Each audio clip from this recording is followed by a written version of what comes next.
So guys, pakinggan nyo po yung mga inakit na mga buhaya. Ayun guys, oh. Galit buhaya, oh. Kudagan ba nagtagsa ko ang buhaya? Ayun. Ayun, galit na galit. Di na ko nasalangan nung isulod ka driya sa mo ang abuhan. Kinig po kayo. Obo! Sa mga buhaya. Isa ba day? Kung sa tanaw mo sa mo ang manumbag? Siyempre mamaak yun me. Ganang nagkikigbasyo sa mo ang mga buhaya. Kung sa gamitan ni bangkil na mo. Ha? Para tukbon mo. Nga tanga. Nagpuyo rami diri sa sapan. Rami diri sa kagubatan at kayo pumapasok dito. Siyempre makuratan kami. Ha? Ano gusto niyo sa amin? Mag-smile lang kami sa inyo?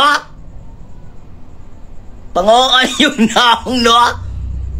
Ayaw ko itagtagin nyo! Kaya dili ako nagpaaka ng lalaki na nga nag-trending! Kahapsay sa mong pangilabuhi dito sa kabukiran, itatagtag nyo pa kami dyan! Shut down!